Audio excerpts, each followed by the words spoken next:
natin, so kailangan or mas better Intel siya para hindi gaano kainit na talagang tatagal ng 24/7. And then dapat yung motherboard natin meron 6 to 8 na SATA port at meron din at kaya din ng 16 GB or more na memory.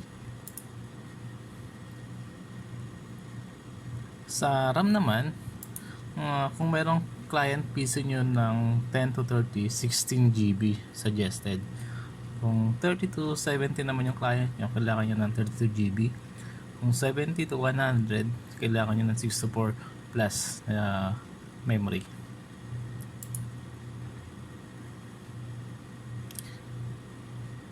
Sa hard disk, kailangan nyo at least ng 5 hard disk. Either traditional, syempre mas maganda kung SSD siya. Dahil yung SSD, alam naman natin, mas mabilis yung performance niya kaysa sa traditional na hard drive.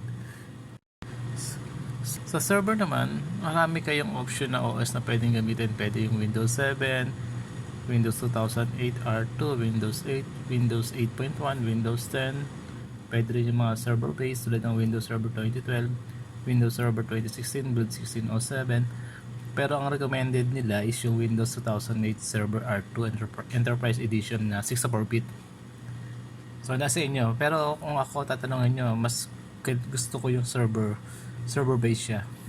Dahil sa optimization, later siguro sa huling part ng video natin, huling series ng video natin, ipapakita ko yung mga features na meron ang Windows Server na mas makakatulong sa performance.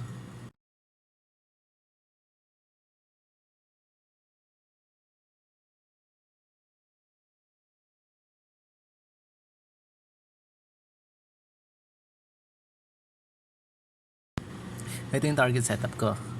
So yung siyempre, by default meron tayong local C. Ito yung kung nasa yung operating system natin, which is yung Windows 2012 nga. And then meron tayong drive D. Ito image natin. Kung nasaan din natin i-install.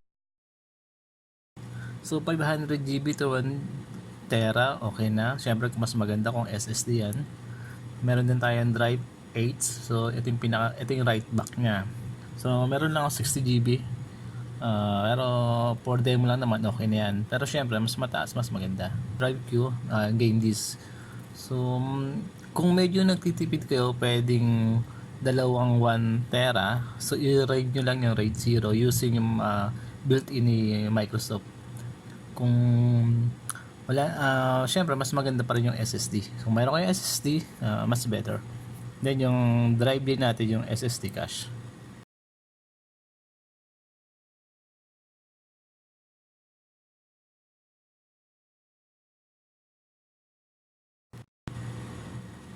So, yan naman yung network diagram natin. So, common lang, basic lang. So, from ISP modem, papunta sa router, then yung router, papunta sa switch natin, then sa switch, distribution na.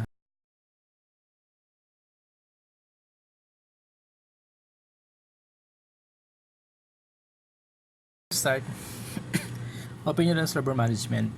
So, nasa baba yun. And then, click tools, and then click computer management. So, dito, ipo-formatan natin yung mga hard disk. So, dito sa video na kasi na to, medyo hindi ko na kuha na capture yung paggawa ko ng sisibot image. So, makita niya nandiyan na siya. So, ang gagawin na lang natin yung write back at yung mga iba pang hard disk.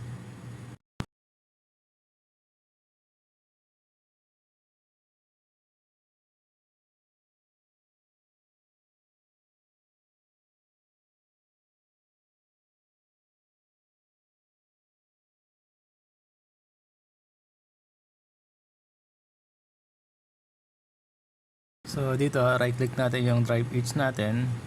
So lahat, tandaan nyo na lahat ng mga allocation unit size dapat naka 32K and then file system naka NTFS. So sa volume level, type nyo lang right back. Tapos okay nyo lang, click okay. Ayan, so hintayin na natin mag-format yun. Po-format yung drive H para sa right back natin. Ayan, so okay na. Tapos na siya. So next naman natin format yung drive Q.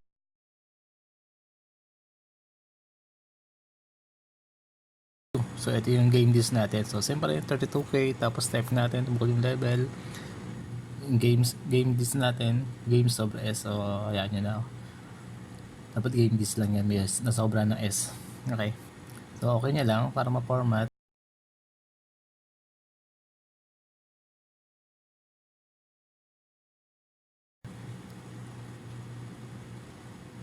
Then tayo natin. Okay, so tapos na yung game disk natin.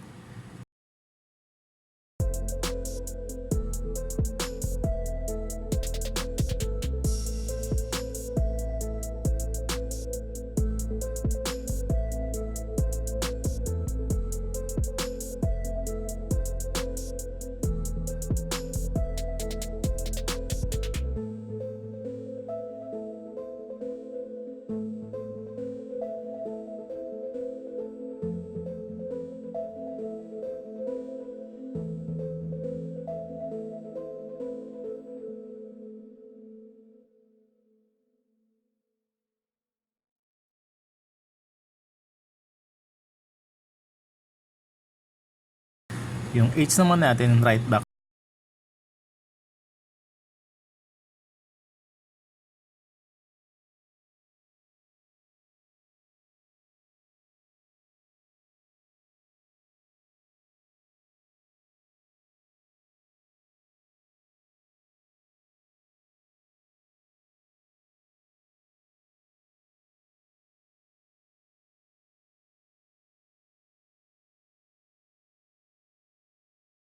And yung Q yung game disk natin.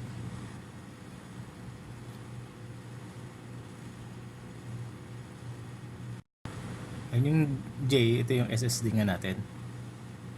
SSD cache na gagamitin natin.